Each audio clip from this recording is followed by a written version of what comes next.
और आपको पता ही है कि लाभ में क्या होता है और हानि में कैसा होता है। जब व्यक्ति के पास लाभ ही लाभ आता है, जब सैलरी आती है, जब बिजनेस में प्रॉफिट होता है, तो व्यक्ति का चेहरा एकदम हरा हो जाता है। और जब महीने के आखिरी में बैंक बैलेंस कम हो जाता है ना, अगली सैलरी का जब इंतजार रहता है या नुकसान हो जाता है, तो फिर चेहरा जो है इस प्रकार का लाल हो जाता है। तो ऊपर वाला सभी का चेहरा हमेशा इसी प्रकार हरा भरा रखे। कभी कभी ऐसा भी जरूरी है, ये भी एक इंपॉर्टेंट चीज है। चलिए, तो प्रॉफिट एंड लॉस और डिस्काउंट दोनों चैप्टर हम एक साथ पढ़ेंगे।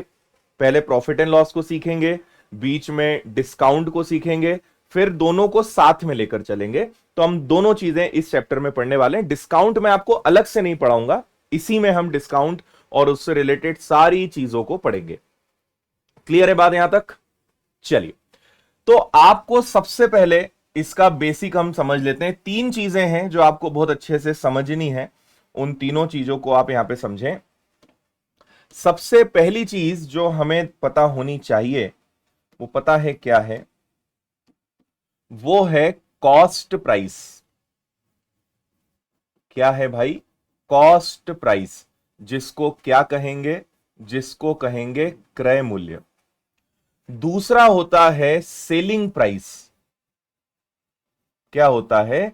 सेलिंग प्राइस, जिसको हम कहेंगे विक्रय मूल्य। और तीसरा होता है मार्क्ड प्राइस, जिसको हम कहेंगे अंकित मूल्य। हो सकता है आप में से कई लोगों को ये तीनों बातें क्लियर भी हो, तीनों का मतलब पता भी हो, लेकिन सुनना तो पड़ेगा। ठीक है ना? तो ये हो गया आपका कॉस्ट प्राइस, ये हो गया आपका सेलिंग प्राइस, और ये हो गया आपका मार्क्ड प्राइस। ठीक है, चलो अब आप ये भी ध्यान रखो कि कॉस्ट प्राइस क्रय मूल्य का एक और नाम क्या है? तो इसका एक और नाम है लागत मूल्य, ये भी इसे कहा जाता है ना? और ये ध्यान रखना कि ये हमेशा कॉस्ट प्राइस क्रय मूल्य लागत मूल्य हमेशा कितना परसेंट होता है? ये हमेशा 100% होता है, 100% होता है, 100% होता है। ये ध्यान रखना, ठीक है? अंकित मूल्य, इसका एक और नाम होता है लेबल प्राइस। कभी कभी इसको लेबल प्राइस भी लिखा जाता है, हिंदी और इंग्लिश दोनों में। तो लेबल प्राइस या लेबल मूल्य, कुछ भी आप कह दें, ये भी होता है। आप इन सबका इसेंस समझना, मतलब आप इन सबके लॉजिक को और इनके वर्ड्स को थोड़ा सा ध्यान देना। मतलब सबका एक ही रहेगा, लेबल प्राइस है, कभी कभी इसको बाजार मूल्य भी कहते हैं। और आप और हम इसी को आम जिंदगी में एमआरपी के नाम से जानते हैं। किसी भी प्रोडक्ट के ऊपर जो प्रिंटेड प्राइस होता है, हम हमेशा देखते हैं कि एमआरपी कितनी है और उससे कम मिल रहा है कि नहीं मिल रहा है, वो यहां पे बड़ा इंपॉर्टेंट होता है। तो बाजार मूल्य, लेबल मूल्य, अंकित मूल्य, मार्क्ड प्राइस सब एक ही है। विक्रय मूल्य जनरली एक ही चलता है, इसका कोई और अलग ऐसा कोई नाम नहीं है ना? इतनी बात क्लियर है? अब आप आगे ये ध्यान रखिए, प्रॉफिट एंड लॉस से जुड़ा हुआ एक चीज आप ये समझना कि यहां पे अगेन परसेंटेज और रेशो दोनों का खेल रहेगा। हर चीज अपने आप में 100% होगी। प्रॉफिट होगा 100 से प्लस, लॉस होगा 100 से माइनस, ये आप ध्यान रखिए। हम जानते हैं कि हर चीज शुरुआत में कितनी परसेंट रहेगी? 100% रहेगी। अगर प्रॉफिट हुआ है तो प्लस होगा, है ना? अगर प्रॉफिट होता है, लाभ होता है, तो वो क्या होगा? प्लस होगा। और अगर लॉस होता है, हानि होती है, तो वो क्या होगा? माइनस होगा। क्लियर है बात? अगर प्रॉफिट है तो प्लस और लॉस है तो माइनस। हमने किसी चीज पर 20% का प्रॉफिट कमाया, इट मींस 120। मुझे किसी चीज को 5% लॉस पे बेचना पड़ा, 5% के नुकसान पर बेचना पड़ा, सो 95%। Getting point? समझ आ रही है बात आप सभी को? चलो, तो अब समझते हैं इसके थोड़ा और आगे। देखो, कॉस्ट प्राइस या क्रय मूल्य जो है, ये वो मूल्य है जितने में कोई चीज बनती है ना, जो उसकी एक्चुअल प्राइस है। जैसे आपने अभी देखा होगा, अभी आईफोन का एक नया वर्जन लॉन्च हुआ, और आईफोन बहुत महंगे मोबाइल्स होते हैं, है ना? लगभग 1.5 लाख के आसपास उनकी एक एवरेज कीमत आती है, अगर आप हाई एंड या उसके जो प्रो मॉडल्स होते हैं उस पे जाते हैं, तो कई लोगों ने ये देखा कि यार इतना महंगा मोबाइल क्यों है, ऐसा उसके अंदर क्या लगा के दे रहे हैं, और एक्चुअल में वो बनता कितने का होगा। तो आप YouTube पर या गूगल पे भी आप सर्च करोगे तो आपको पता चलेगा कि जो मोबाइल कंपनी 1.5 लाख एमआरपी उसके ऊपर ठोक देती है, वो एक्चुअल में बनता केवल 15-20 हजार का है। मतलब उसकी जो लागत है, मतलब 20 हजार 25 हजार तो बहुत हो गया, इतने का उसका कॉस्ट प्राइस है, इतने की उसकी कॉस्टिंग है ना। ये जो कॉस्ट प्राइस है, आप यहां पे एक और वर्ड ऐड करना कि उसकी कॉस्टिंग यानी उसकी लागत, जो मैंने यहां लिखा है ना, कि उसकी लागत जो है वो 20-25 हजार है, लेकिन बिकता कितने में है, वो 1.5 लाख का है। तो पता चलता है कि भाई कंपनी का यह मानना है कि अगर 1,50,000 का मोबाइल है तो हम आपको मोबाइल तो 20 हजार का दे रहे हैं, लेकिन जो कटा हुआ सेवफल है ना, उसकी कीमत 1,30,000 है, यानी ब्रांड वैल्यू। ठीक है, आपसे इतना जो पैसा लिया जा रहा है, it's all because of brand, कि आप उस ब्रांड को ले रहे हो, उसकी कीमत ज्यादा है जितने का आप वो डब्बा खरीद रहे हो उससे। बात समझ में आ रही है आपको?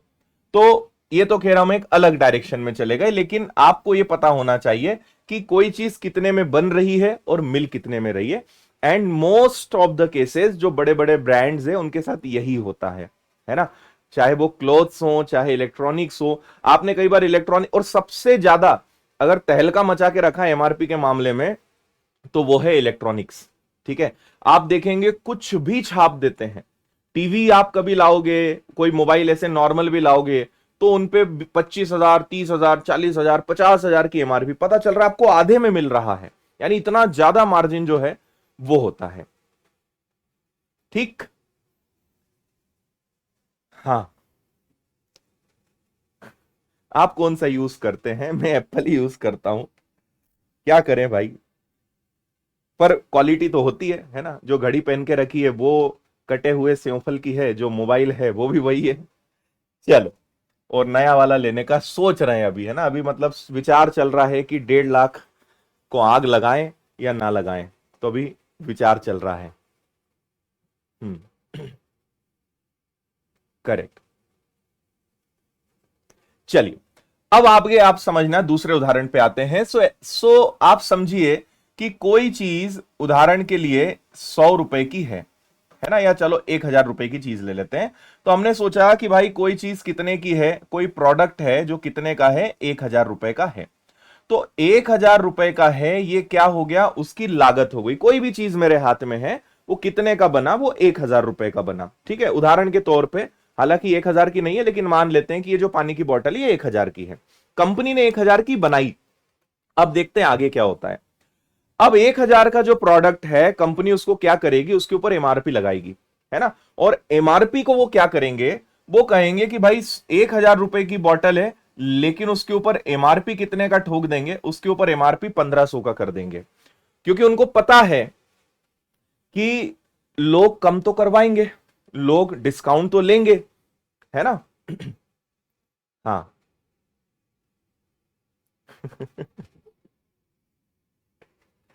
चलो ठीक है, पुराना वाला आईफोन तुम रख लेना। ये जो मेरे पास है, ये वही आईफोन 14 है ये।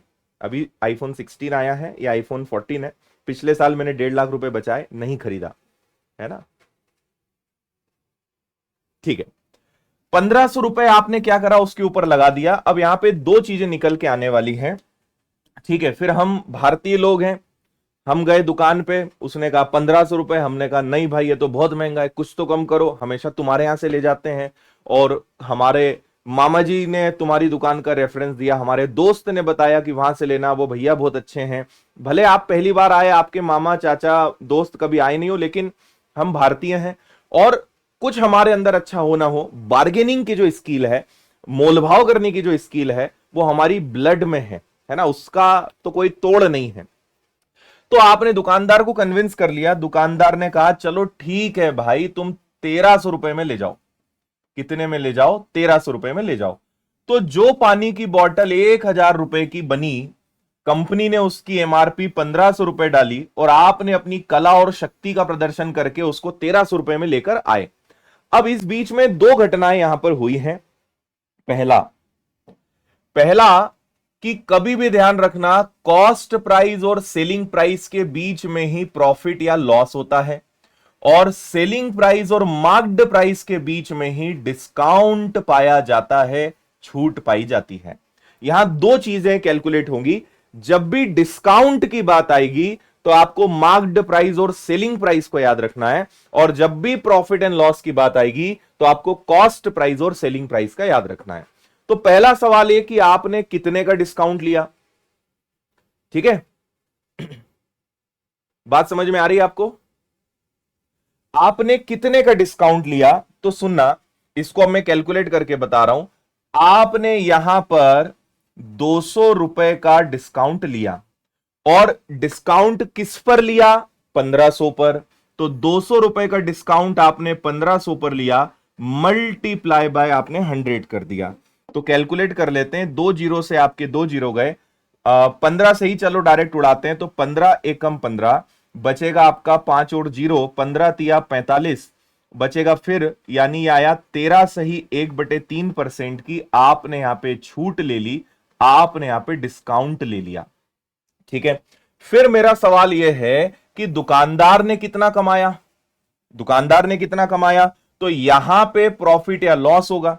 भाई 1000 से ज्यादा की चीज है तो प्रॉफिट, 1000 से कम की चीज है तो वो क्या हो जाएगा? लॉस हो जाएगा। तो यहां पे 1000 से ज्यादा का है, इट मींस 300 रुपए का यहां पर क्या है? प्रॉफिट है।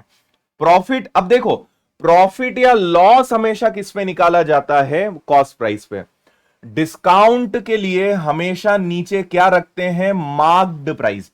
लेकिन ध्यान रखना कि प्रॉफिट या लॉस के लिए नीचे हमेशा क्या रखेंगे? Cost price. तो 1000 पर 300 कमाया ना, मतलब कितने का प्रॉफिट कमाया है? तो उसने 30% का प्रॉफिट कमाया, 30% का लाभ कमाया। बात समझ में आई इतनी या नहीं आई?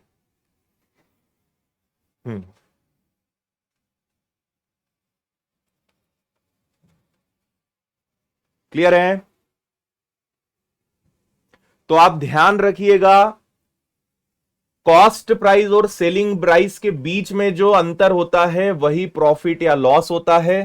प्रॉफिट या लॉस आप इसी को स्कूल में कैसे सिखाते थे कि लाभ या हानि बटे क्रय मूल्य गुणा 100, ये ऐसे सूत्र रटवाए जाते थे। रटने की जरूरत नहीं है, जो भी प्रॉफिट या लॉस है वो हमेशा कॉस्ट प्राइस पे निकाला जाएगा, अनटिल एंड अनलेस कि आपको सेलिंग प्राइस बोला ना जाए। कभी कभी ऐसी स्थिति भी बनेगी कि आपसे कहेंगे सेलिंग प्राइस पर कैलकुलेट करो। अभी मैं आपको कंफ्यूज नहीं करना चाहता हूं, इसलिए उसके बारे में आपको बता नहीं रहा हूं, लेकिन ध्यान रखना कि सेलिंग प्राइस पर भी कैलकुलेशंस होते हैं, वो आगे मैं सिखाऊंगा। अभी आप उसकी चिंता मत करना, अभी जो बोल रहा हूं वो समझना। प्रॉफिट या लॉस इन दोनों के घर की बात है, और कैलकुलेट हमेशा 1000 से होगा। भाई 1000 की चीज 1300 में बिकी ना, अल्टीमेटली 1000 के बदले 1300 रुपए आए ना, तो 300 रुपए का मार्जिन हुआ 1000 पर। लेकिन 1500 रुपए की चीज तुम 1300 में लेकर आ गए, यानी तुमने 200 रुपए बचाए, किस पे बचाए? 1500 पर। तो मार्क्ड प्राइस पर डिस्काउंट कैलकुलेट होगा, और प्रॉफिट या लॉस आपका कॉस्ट प्राइस पर कैलकुलेट होगा। उम्मीद है इतनी बात आपको समझ में आ गई। ठीक है, बाकी डिस्काउंट चैप्टर पढ़ेंगे। डिस्काउंट छूट को ही बट्टा कहा जाता है ना, बट्टा भी इसी का नाम है जो हम जानते हैं। और आप जब मॉल्स में फ्लिपकार्ट, अमेजॉन या इस प्रकार की एप्लीकेशंस पे जाते हैं तो उसमें लिखा आता है 20% ऑफ, 20% ऑफ। तो ऑफ भी डिस्काउंट ही होता है। और एक और डिस्काउंट आपको बहुत अच्छा सिखाऊंगा जो आप में से लगभग आधे लोगों के लिए नया होगा, और वो डिस्काउंट ऐसा होता है, आपने पता नहीं देखा कि नहीं, अभी दिवाली पे देखना चालू होने वाला है काम, 20% प्लस 30% ऑफ। आप कहोगे भाई ये क्या गजब का डिस्काउंट है, 50% का डिस्काउंट, पर एक्चुअल में 50 होता नहीं है। ठीक है, कितना होता है मैं आपको ये भी सिखाऊंगा, सब चीजें बहुत अच्छे से सीखेंगे, और ये चैप्टर अपनी डे टू डे लाइफ में भी काम आएगा। कोई पूछ रहा है लॉस कब होगा? यार आपको मैंने अभी शुद्ध हिंदी में बोल के बताया कि 1000 रुपए की चीज बनी है। अब 1000 रुपए की चीज के बदले तुम्हें 1300 रुपए मिल गए तो प्रॉफिट है, और 1000 रुपए के बदले अगर तुमने 900 रुपए में ही दुकान वाला बेच पाया तो उसको नुकसान हो जाएगा ना। ठीक है, हमारी जब माताएं बहनें जाती हैं साड़ी खरीदने, सूट खरीदने या कोई भी चीज खरीदने, तो दुकानदार की हालत टाइट हो जाती है ना, पसीना पसीना कर देते हैं, इतना गजब का मोल भाव करते हैं। आपको भी पता है, सब्जी खरीदने भेजो, फोड़ डालते हैं लोगों को, ठीक है, तो महिलाओं में वो सुपर पावर है कि वो 1000 की चीज 900 में ला सकती हैं। आप और हम 1000 की चीज 1300, 1200, 1100 या 1000 के 1000 में लाएंगे। उनके अंदर तो जो जादुई ताकत है कि 1000 की चीज भी वो कितने की ले आएंगे, 900 की। चालू ही ऐसे होते हैं ना, ठीक है ना। दुकानदार, उनके पास जो स्किल्स है भाई, वो तो सीखने योग्य है। मैं आज भी बहुत सीखता हूं। तो अगर दुकानदार कहेगा 1000 रुपए की भाभी जी लागत है, आपके लिए 1200, तो भाभी जी कहेंगी भैया 500 में दे रहे हो तो दो। दुकानदार बोलेगा मैं मर जाऊंगा, मेरी दुकान बंद हो जाएगी, 1000 में तो मैं लाया और ईमानदारी से बता रहा हूं, है ना। तो फिर आखिरी में जो भी होता हो वो आप सबको पता है, और नहीं पता है तो किसी दिन जाइए अपनी सिस्टर के साथ, अपनी मम्मी के साथ, और वो कला सीखिए। उसका तोड़ नहीं है भाई, है ना। उनको ये सब नहीं पता ये सब क्या होता है, ये सब किताबी ज्ञान है। उन्हें रिजल्ट से मतलब है ना। उन्हें बस काम होना चाहिए, ठीक है। और बहुत लंबी फिर कॉन्वर्सेशन है, कभी उस पर बात करेंगे। और सब्जी लेते समय आपने देखा ही है ना, इंडिया में कल्चर है, विदेशी जब यहां आते हैं ना तो वो सोचते हैं यार ये क्या चल रहा है यहां पर। कभी वो सब्जी बाजार में पहुंच जाए तो पता चल रहा है लोग धनिया उठा रहे हैं, 4 मिर्ची उठा रहे हैं, एक नींबू उठा लेते हैं। ये क्या ट्रेडिंग और ये कौन सा सिस्टम है। फिर उनको समझाया जाता है कि जब दुकानदार पैसा कम नहीं करता है, या जब व्यक्ति को लगता है कि मुझे अभी भी वो किक नहीं मिल रही है, तो वो कुछ भी उठा लेता है। तो अगर 50 रुपए की सब्जी खरीदी है तो बोलेगा नहीं, एक टमाटर तो तुम्हें देना ही पड़ेगा, एक नींबू तो देना ही पड़ेगा, 4 मिर्ची तो डालनी ही पड़ेगी, या धनिया तो देनी ही पड़ेगी, है ना। गोलगप्पे में तुम पपड़ी नहीं छोड़ते हो आखिरी की, है ना। और एक नहीं, दो नहीं, वो भी हम अपना अधिकार मानते हैं। तो अच्छी बात है, कोई बुरी बात नहीं है ना। लेकिन मैं आपको बता दूं कि दुकानदार हर मामले में समझदार होते हैं, वो सब वसूल कर लेते हैं। चलिए, उम्मीद है तीनों बातें आपको समझ में आई। ये आपको समझ में आया कि जब भी प्रॉफिट या लॉस होगा ये है। थोड़ा सा आपको रेशो के बारे में और बता देता हूं, क्योंकि रेशो को हम बहुत ज्यादा यूज करेंगे यहां पर। तो जैसे हमने कोई भी चीज को 20% प्रॉफिट पर बेचा, ठीक है। अभी मैं प्रॉफिट से आपको बता रहा हूं कि अगर मैं किसी चीज को 20% प्रॉफिट पर बेच रहा हूं, 20% के लाभ पर बेच रहा हूं, तो क्या क्या चीजें बन सकती हैं, क्या क्या स्थितियां इकट्ठी हो सकती हैं, उसको आप ध्यान से सुनना। पहली चीज ये, पहला ये होगा कि हर चीज 100% होती है। 20% का प्रॉफिट हुआ, इट मींस वो कितना बनेगी, वो 120% बनेगी। पहली बात, है ना, ये हो गया। दूसरी चीज ये हो सकती है, और अगर इसी को चलो मैं आपको साइड बाय साइड कैलकुलेट भी करना सिखा देता हूं, इसको भी आप देखते जाना। जैसे मान लीजिए कोई वस्तु है जो 45,000 की है, 45,000 की है, तो ये उसका कॉस्ट प्राइस है, और मैं चाहता हूं कि उसको 20% प्रॉफिट पर बेचूं। कितने पर बेचूं? 20% प्रॉफिट पर बेचूं। So what will be it selling price, उसका विक्रय मूल्य क्या होगा। So there are multiple ways to solve this question. बहुत तरीके हो सकते हैं इन प्रश्नों को सॉल्व करने के, ठीक है। करेक्ट।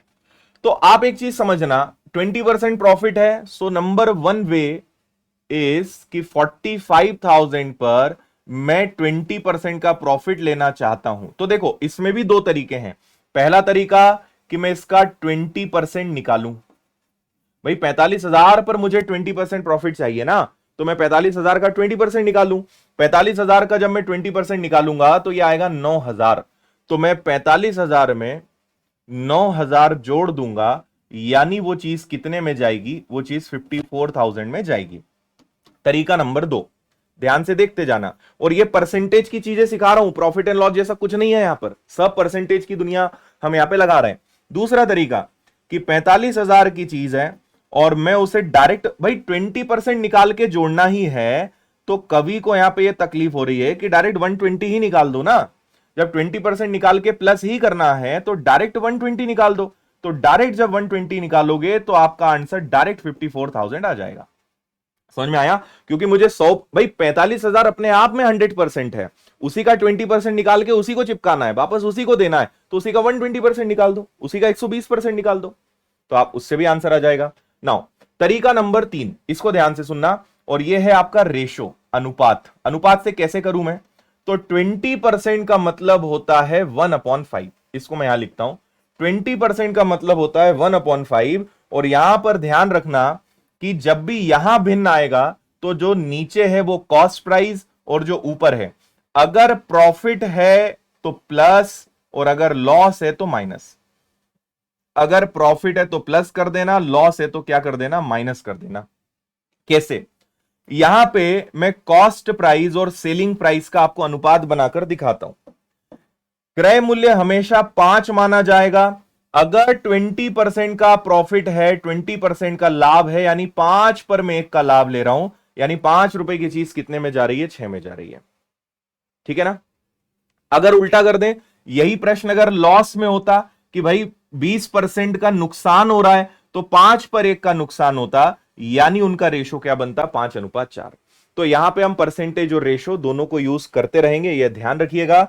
अब इसी प्रश्न को मैं आपको रेशो से करके बताता हूं, मेथड नंबर 3, कि अगर मुझे 20% का प्रॉफिट हो रहा है तो कॉस्ट प्राइस और सेलिंग प्राइस 20% यानी 1/5, 5 पर 1 का प्रॉफिट, 5 पर 1 का प्रॉफिट यानी 5 की चीज मैं 6 में बेचूंगा। अब मुझे पता है कि जो 45,000 है ये तो कॉस्ट प्राइस है, क्रय मूल्य है। तो हमने अनुपात में सीखा है कि क्रय मूल्य में क्रय मूल्य का भाग देंगे और गुणा किसका करेंगे, जो पूछा है विक्रय मूल्य का। तो इसको जब आप सॉल्व करोगे, so again you will get the same answer which is 54,000, 54,000। Clear? तीनों बातें समझ में आई? सो नंबर 1, 45,000 का 20% निकाल कर उसी को ऐड कर दो, उसी में जोड़ दो। नंबर 2, 120% निकाल दो। नंबर 3, रेशो में कन्वर्ट कर लो, 5:6। अगर ये 5 है तो 6 की वैल्यू क्या होगी? और ये तो आपने खूब सीखा है, परसेंटेज हो, रेशो हो, मिक्सचर हो, हर जगह हम रेशो और परसेंटेज को यूज करते आ ही रहे, यहां भी वही चलेगा। इसके बाद सिंपल इंटरेस्ट पढ़ेंगे, वहां भी वही, कंपाउंड इंटरेस्ट पढ़ेंगे, वहां भी वही, यही यही चलता रहेगा भाई। क्लियर?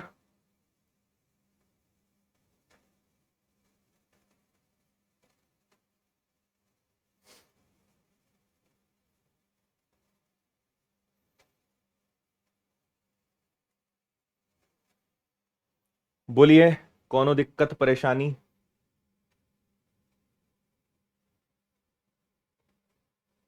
हम्म, ठीक है। और आगे हम कई चीजें यूज करेंगे, जैसे इसमें एक और चीज होती है, मैं आपको एक और तरीका बता देता हूं इसका, कि हम यहां पे एक चौथा तरीका भी लगाएंगे कि हमें पता है, मतलब रेशो से ही निकलेगा ये, हमें पता है कि 20% का मतलब क्या होता है, 5 पर 1 का प्रॉफिट। तो आप इसको ऐसे लिखने की भी आदत बनाओ कि मुझे 5 पर 1 का प्रॉफिट लेना है, यानी 5 की चीज 6 में बेचना है। 5 पर 1 का प्रॉफिट लेना है यानी 5 की चीज 6 में बेचना है। तो उससे भी आपको आंसर तो वही मिलेगा, लेकिन लिखने का यह तरीका भी आप ध्यान रखिएगा, है ना? तो हमने इसमें क्या सीखा कि अगर कॉस्ट प्राइस में 5 की चीज में 6 में बेचूंगा तो मुझे जो आंसर मिलेगा, जो रिजल्ट मिलेगा, वो क्या मिलेगा, सेलिंग प्राइस मिलेगा। तो हम ऐसा भी लिख सकते हैं। ठीक है, चलिए अब आते हैं क्वेश्चंस पे, थोड़ा सा कैलकुलेशन करेंगे। यहां पे डिजिटल सम भी लगेगा, सब खूब आप लगाओ, कोई दिक्कत नहीं यहां पर। So the first question is, किसी घड़ी का विक्रय मूल्य इतना है, लाभ इतना है, विक्रय मूल्य 800 हो तो हानि प्रतिशत क्या होगा? पहला क्वेश्चन ही धुआंधार है भाई। देखो 10%, अब मैं आपको पहला तरीका बताता हूं। यहां पे कई लोग क्या गलती कर सकते हैं, आपके दिमाग में क्या आ सकता है, वो पहले ही मैं क्लियर कर रहा हूं, ये गलती मत करना। देखो पहली बात तो ये कि ये क्रय मूल्य नहीं है, ये विक्रय मूल्य है, ये सेलिंग प्राइस है। 1056 में बेच चुके हैं और 10% का प्रॉफिट ले चुके हैं।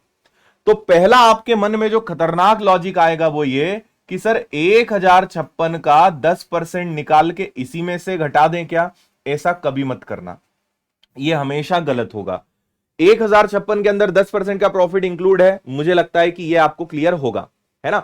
लेकिन ध्यान रखना कि आप 10% निकालकर अगर घटा दोगे तो उससे कभी आंसर नहीं आएगा। उसका तरीका हमेशा यह रहेगा कि हम जानते हैं हर चीज अपने आप में 100% होती है, आपने 10% का प्रॉफिट लिया होगा तभी उसकी वैल्यू इतनी आई है। इट मींस जो 1056 दिख रहा है वो अपने आप में 110% है। भाई बात समझो, मैंने आपको अभी तक जो भी प्रैक्टिस कराई वो क्रय मूल्य की थी, इसमें 1056 विक्रय मूल्य है ना, सेलिंग प्राइस है, तो मुझे उसके अकॉर्डिंग क्वेश्चन को सॉल्व करना पड़ेगा।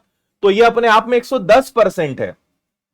1056 अगर 110% है तो 100% क्या, 100% का मतलब क्या हो जाएगा कि क्रय मूल्य क्या, उसका कॉस्ट प्राइस क्या, क्योंकि कॉस्ट प्राइस ऑलवेज 100% होता है, हमेशा 10% होता है। ये बात आप समझ गए, है ना जी।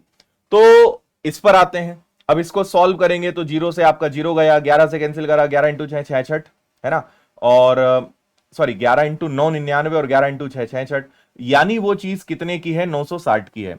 960 रुपए की चीज तुम कितने में बेच रहे थे, 1056 में, इसीलिए तो तुम्हें 10% का प्रॉफिट हो रहा था। अब वो ये बोल रहे हैं कि अगर इस चीज को 800 में बेचा जाए, 960 की चीज को अगर 800 में बेचोगे तो नुकसान होगा ना यार।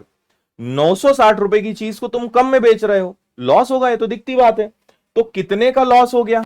अब वो बोल रहे हैं कि अगर 960 रुपए की चीज मैं 800 में बेचूं तो बताओ मुझे कितने का नुकसान होगा। तो 960 की चीज को 800 में बेचोगे तो भाई तुम्हें 160 रुपए का लॉस हो जाएगा, तुम कम में बेच रहे हो। और प्रॉफिट हो या लॉस, नीचे हमेशा कॉस्ट प्राइस रखते हैं।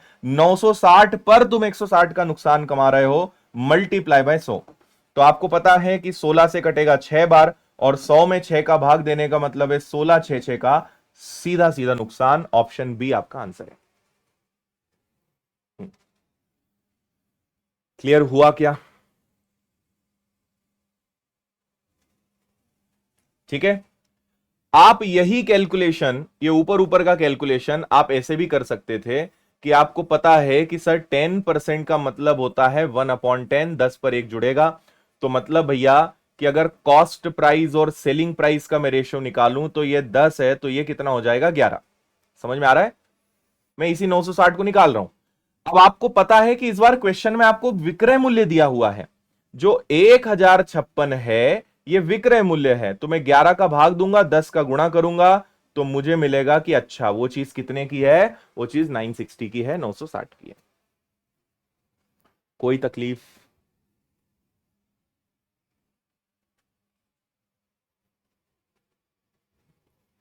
ठीक है जी।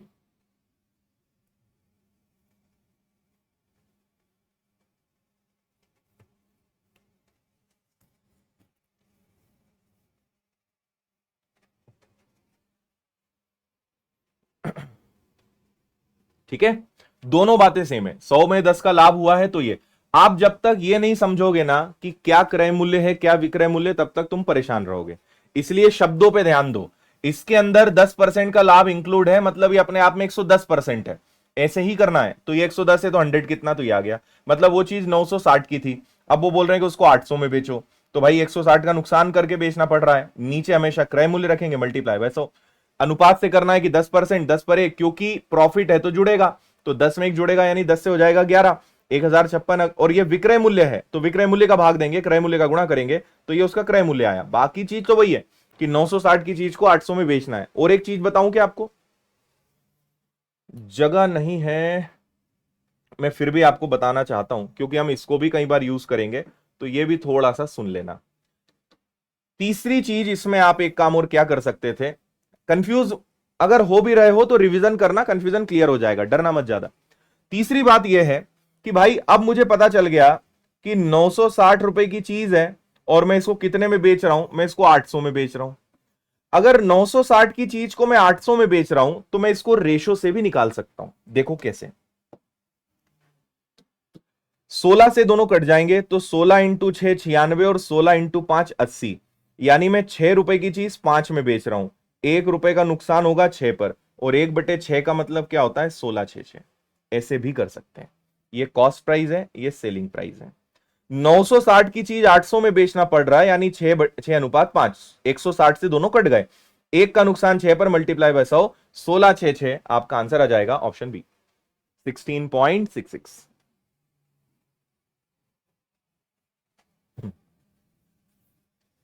अब समझ में आ गया ओवरऑल? चलिए आगे, क्वेश्चन नंबर 2, इसको देखिए बहुत प्रेम पूर्वक।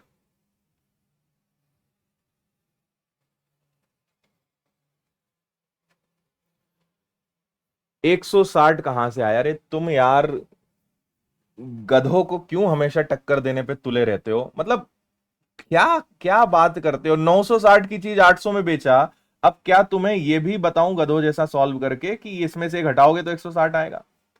कभी तो ऐसा प्रमाण दे दो कि मुझे लगे कि हाँ भाई तुम अब गधों को टक्कर देना बंद कर चुके हो। खतरनाक लोग हो यार। कुछ ऐसी चीज पूछो जो बताने में मजा आए।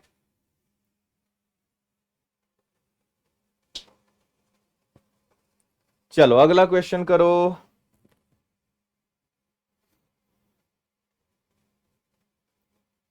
थोड़ा सा कैलकुलेटिव है।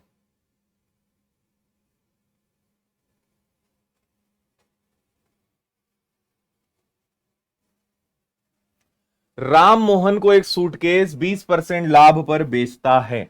मोहन इसे श्याम को 40% लाभ पर बेचता है।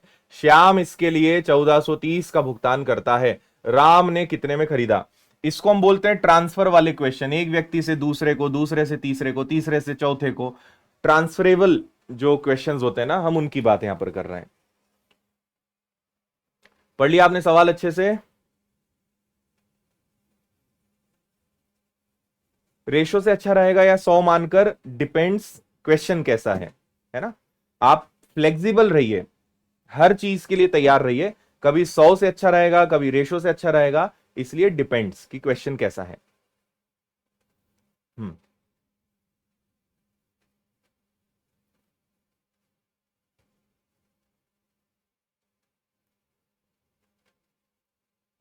देखो, कई लोग ये डिमांड करते हैं कि ये चैप्टर पहले करवा दो, वो चैप्टर पहले करवा दो। तो मैं आपको बता दूं कि आपके पास संपूर्ण मैथ्स का कोर्स रिकॉर्डेड उपलब्ध है। आपको अगर कोई चैप्टर जल्दी पढ़ना है तो आप रिकॉर्डेड पढ़िए, है ना। बाकी हम सीक्वेंस में ही चल पाएंगे क्योंकि हर चीज कनेक्टेड है, इसलिए हम जल्दी नहीं कर पाएंगे।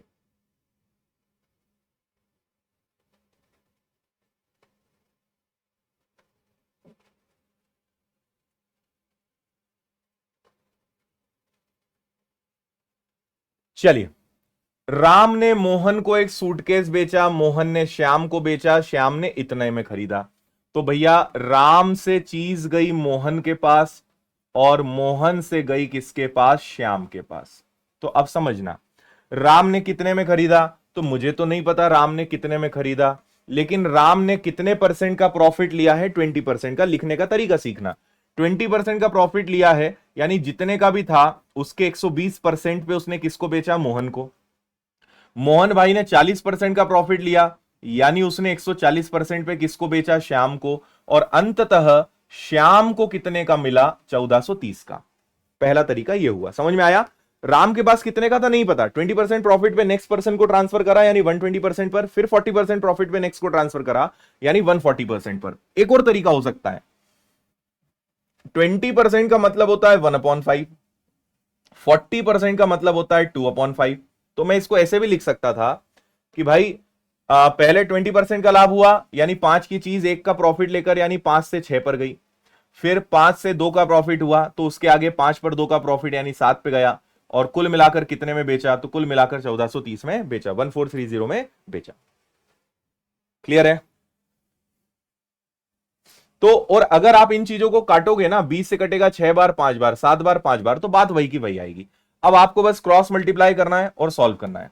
तो ये x है, 1430 है, 5 और 5 25 ऊपर जाएगा और 7 और 6 42 नीचे आ जाएगा। इसको काटा पीटी करेंगे तो आपको आपके उत्तर की प्राप्ति हो जाएगी। उम्मीद है आप समझ पाए होंगे कि हमने लिखा कैसे है और क्यों है।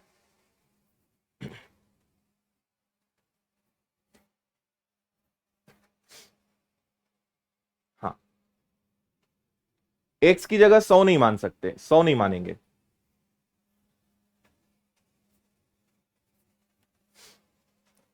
ठीक है, मुझे ये तो नहीं पता कि क्या आंसर आएगा, लेकिन चारों ऑप्शन को देख के पता है कि ये पूरा पूरा नहीं कटेगा, आंसर दशमलव में आएगा। और यहां दशमलव में एकमात्र ऑप्शन है, इसलिए मैं तुक्का मार सकता हूं।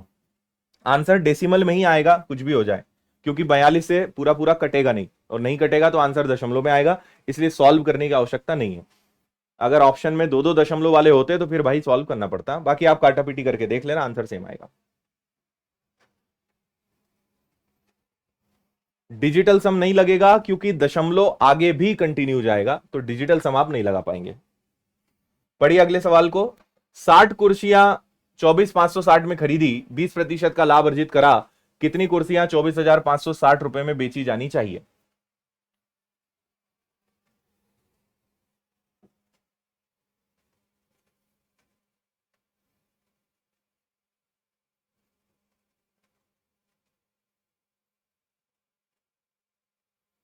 ठीक है,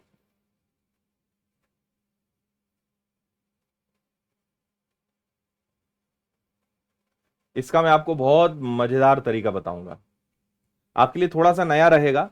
आप बोलोगे ऐसा कैसे हो गया, लेकिन सीख जाओगे धीरे धीरे। भाई इसने कहा कि हमने 60 कुर्सियां इतने में खरीदी और 20% का लाभ लेना है, तो इतने में कितनी कुर्सियां बेचें? तो मैं आपको बताऊं, रुपए की जरूरत ही नहीं है।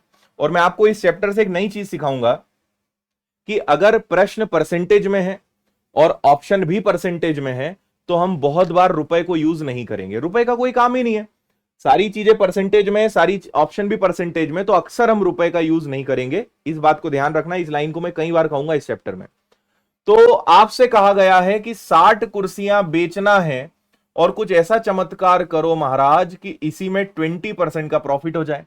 यानी 60 कुर्सियों में ही मुझे 20% का प्रॉफिट हो जाए, तो मैं कितनी कुर्सियां बेचूं? तो 60 कुर्सियों को बेचने पर 20% का प्रॉफिट हो जाए, मतलब ये अपने आप में 120% बन जाए।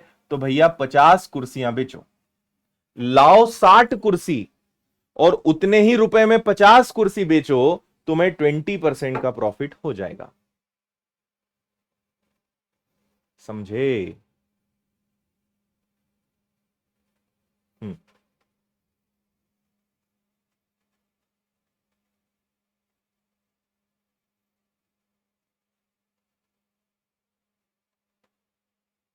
क्लियर है भाई?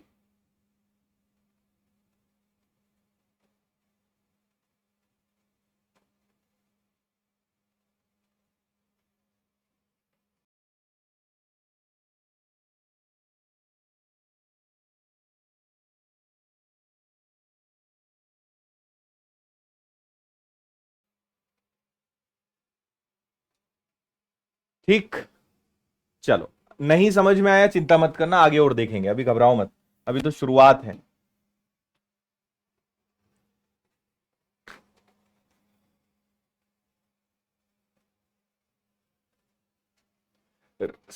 राजन ने एक वस्तु को श्याम को 20% के लाभ पर, श्याम ने 10% हानि पर, मोहन ने रतन को 12.5% के लाभ पर, रतन ने वस्तु को इतने में खरीदा, राजन ने कितने में? अभी जस्ट जो आपको ट्रांसफर वाला बताया था ना, एक से दूसरा, दूसरे तीसरा, तीसरे चौथा, वो वाला है। और आप सब लोग अगर परसेंटेज पढ़े हैं तो कोई दिक्कत नहीं है। अगर आप में कोई भी ऐसा है जिसने परसेंटेज और रेशो नहीं पढ़ा है, तो एटलीस्ट इनकी शुरुआत की एक दो क्लासेस आप पढ़ लीजिए। परसेंटेज में, परसेंटेज का मैंने चार्ट आपको बना के सिखाया था कि 12.5% का मतलब 1/8 होता है। तो ये परसेंटेज की चीजें हम यहां पे यूज करेंगे। तो अब यहां ये मत पूछना कि ये क्यों, क्योंकि ये परसेंटेज में बहुत डिटेल्ड पढ़ चुके हो, है ना। तो रेशो परसेंटेज नहीं पढ़ा है, शुरुआत की एटलीस्ट एक दो क्लासेस पढ़ लो, कोई दिक्कत नहीं आएगी आपको, और पढ़ना पड़ेगा। चलिए भाई, राजन ने श्याम को 20% लाभ पर ट्रांसफर करा। मुझे बताइए कि 20% का मतलब होता है 1/5, यानी 5 पर 1 का प्रॉफिट हुआ तो 6/5। आप 120/100 भी लिख सकते हो। फिर श्याम ने मोहन को 10% की हानि पर बेचा। 10% की हानि मतलब 10 पर 1 का नुकसान होगा, 10 पर 1 का नुकसान, यानी 10 की चीज 9 में। फिर मोहन ने रतन को 12.5% के लाभ पर बेचा। 12.5% के लाभ का मतलब होता है 1/8, 8 पर 1 का प्रॉफिट। तो 8 पर 1 का प्रॉफिट यानी क्या हो जाएगा कि 8 पर 1 का प्रॉफिट यानी क्या हो जाएगा, 9। प्रॉफिट है तो प्लस, लाभ है तो, हानि है तो माइनस। और अंततः वो कितने में गया, 1215 में। समझ में आ रही है बात? 5 पर 1 का प्रॉफिट 5 से 6, 10 पर 1 का नुकसान 10 में से 1 गया 9, और 12.5% यानी 8 पर 1 का प्रॉफिट 8 से हो गया 9। अब इसको काटापीटी करो और आंसर बताओ।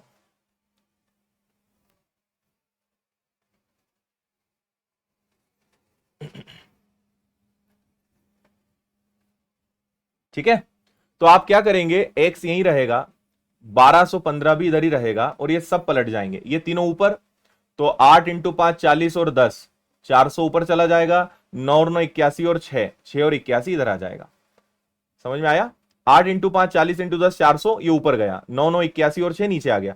काटापीटी करोगे तो कमेंट सेक्शन भर गया है, इसलिए मैं चुपके से देख लिया कि आंसर 1000 आएगा।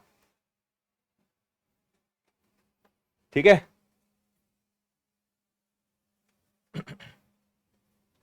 परसेंटेज पढ़ो, सब समझ में आएगा। 120 नीचे क्यों, 100 ऊपर क्यों। परसेंटेज का मैं बार बार इसलिए बोल रहा हूं, परसेंटेज पढ़ के आओ, बहस मत करो यहां पर।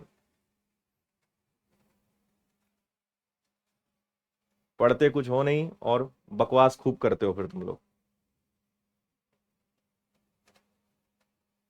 रेशो परसेंटेज आपने नहीं पढ़ा है तो आप इस चैप्टर को मत पढ़िए, आपसे मैं निवेदन कर रहा हूं।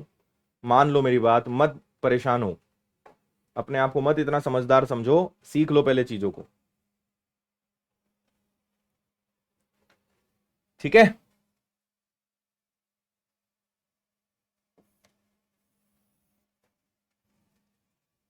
चलो आगे। क्वेश्चन 2 में राम मोहन श्याम का रेशो बन सकता है विक्रम, बन सकता है पर कॉम्प्लिकेटेड बनेगा, मतलब बिल्कुल बनेगा पर क्यों करना है, टाइम वेस्ट ज्यादा होगा आपका, इसलिए मत करिए।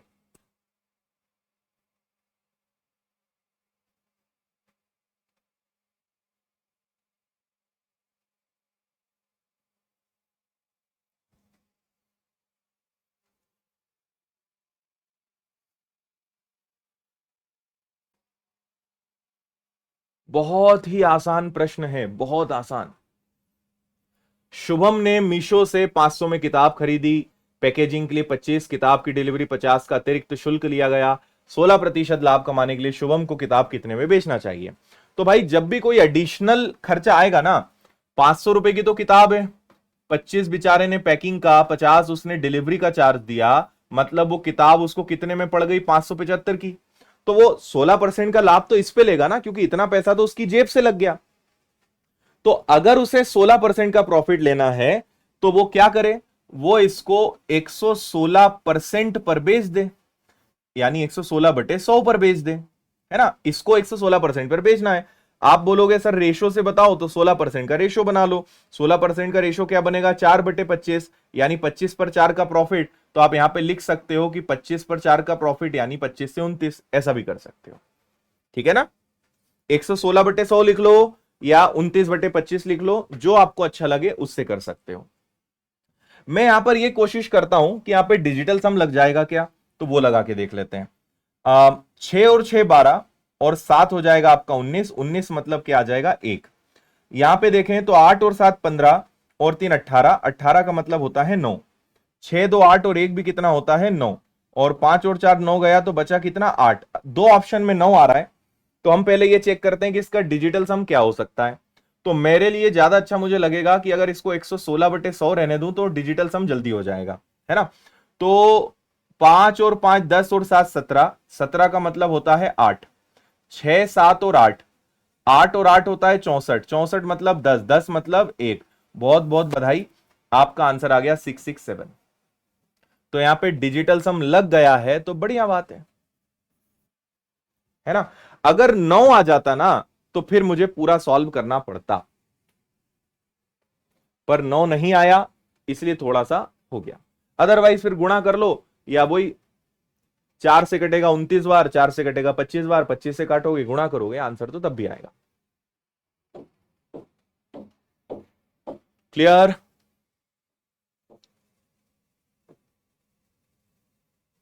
हम्म,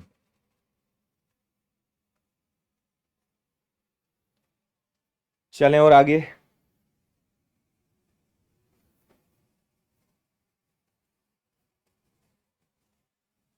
अब कई लोग कहेंगे डिजिटल सम कहां से हो गया, वो भी पढ़ाया है भाई। दिक्कत यही है कि तुम सीक्वेंस से चलते आते नहीं हो, फिर परेशान खूब करते हो। रेशो पढ़ो, परसेंटेज पढ़ो, डिजिटल सम पढ़ो, उसके बाद प्रॉफिट एंड लॉस पढ़ो, और इन सबके पहले कैलकुलेशंस की वीडियोस भी देखो। आपको 8 से 9 कैलकुलेशंस के वीडियोस देखना है, रेशो पढ़ना है, परसेंटेज पढ़ना है, डिजिटल सम पढ़ना है, तब प्रॉफिट एंड लॉस पढ़ना है। फिर कहीं दिक्कत आए तो मुझे बोल देना। अब ये सब तुम्हें पता ही नहीं, आप लिखे खुदा वाचे वाली स्थिति और डायरेक्ट यहां कूद गए, फिर परेशान करते हो ये कहां से आया, वो कहां से आया, ये गुणा कैसे। ज्ञान पहले अर्जित करो, सीक्वेंस से चलो, कोई दिक्कत नहीं आएगी। यूनिट डिजिट से भी हो रहा है क्या, मैंने ध्यान नहीं दिया। यूनिट डिजिट से भी हो रहा है क्या, नहीं होगा ना। यूनिट डिजिट में 6 पंजे 30 का जीरो होता है, फिर जीरो जीरो काटोगे, यूनिट डिजिट से नहीं कर पाओगे। चलो क्या बोल रहे हैं, एक घड़ी बाजार मूल्य, देखो बाजार मूल्य मतलब एमआरपी, एमआरपी मतलब मार्क्ड प्राइस, अंकित मूल्य, एक ही बात है। 7/11 पर बेची जाती है, 20% की हानि होती है। अब देखो बाजार मूल्य के 7/11 पर बेची जाती है, 7/11 का मतलब क्या हो गया, यहां दो चीज आएंगी। देखो जहां पर आपका बाजार मूल्य आ जाएगा मतलब वहां दो चीजें आ जाएंगी, क्रय मूल्य, सॉरी विक्रय मूल्य और मार्क्ड प्राइस, है ना। तो हम दो चीजों का रेशो बनाते हैं, एक हो गया मार्क्ड प्राइस और एक हो गया सेलिंग प्राइस। ये बोल रहे हैं बाजार मूल्य के 7/11 पर हम बेच रहे हैं। 7/11 का मतलब यह होगा जो आपने रेशो में सीखा है कि 11 रुपए की चीज को आप मजबूरन कितने में बेच रहे हो, 7 में। बाजार मूल्य के 7/11 पर बेचना यानी 11 रुपए की चीज को तुम कितने में बेच रहे हो, 7 में बेच रहे हो। बात समझ आ रही है ना। अब आगे सुनो, आखिरी में ये क्रय मूल्य भी पूछ रहे हैं, तो अब मैं क्रय मूल्य भी लेकर आने वाला हूं आप लोगों के लिए, वो देखना। तो 20% की हानि होती है, 20% का लॉस होता है। तो भाई कहने का मतलब यह है, अब आपको पता है 11 रुपए की चीज तुम 7 में बेच रहे हो और 7 में बेचने के कारण 20% का लॉस हो रहा है। इसका मतलब यह हुआ कि इस 7 के अंदर 20% का नुकसान है, मतलब यह अपने आप में 80% है।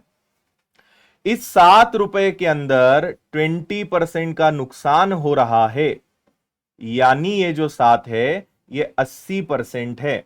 और अगर ये 80% है तो 100% कितना, ये पूरी घटना मैंने यहां पे लिखी है ना, क्योंकि 20% की हानि हो रही है, 20% का लॉस हो रहा है, मतलब वो अपने आप में 80% है। और अगर ये 80% है तो 100% कितना। ठीक है भाई, इसको कैलकुलेट कर लेते हैं। तो आप इसको देखोगे तो 20 से कैंसिल होगा 4 बार, 20 से कैंसिल होगा 5 बार। इन्होंने कहा कि मुझे अंकित मूल्य और क्रय मूल्य का अनुपात बताओ, तो ठीक है अंकित मूल्य और क्रय मूल्य का अनुपात बता देते हैं।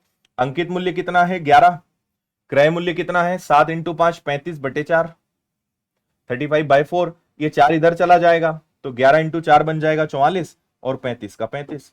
तो क्रय मूल्य और अंकित मूल्य का अनुपात क्या आएगा 44/35, 44/35। क्या बात समझ में आ रही है आप सभी को?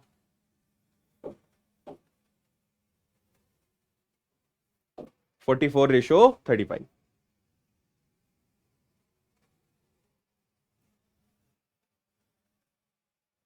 ठीक है ना। इस 7 में 20% का नुकसान है, मतलब ये 80% है, तो 100 कितना, और क्रय मूल्य हमेशा 100 होता है। 7 × 5 35/4, क्योंकि इन दोनों का अनुपात बताना था। तो ये तो 11 है और ये आपका सीपी जो है 35/4 है। फिर आपको पता ही है, रेशो में सीखा है कि इधर आ जाता है 44 और 35। This is your answer. चलिए तो आज आपको यहीं विराम देते हैं, एक आसान प्रश्न के साथ आपको होमवर्क में छोड़कर जा रहे हैं। शाम को हम मिलते हैं।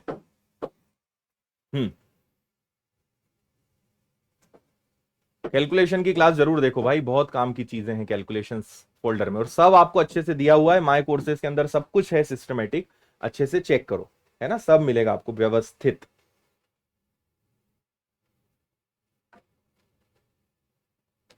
ठीक है, चलिए आज शाम को एलजेब्रा चैप्टर भी समाप्त होने की पूरी उम्मीद है, तो आज वो खत्म होगा, फिर उसके बाद ट्रिग्नोमेट्री हम शुरू करेंगे।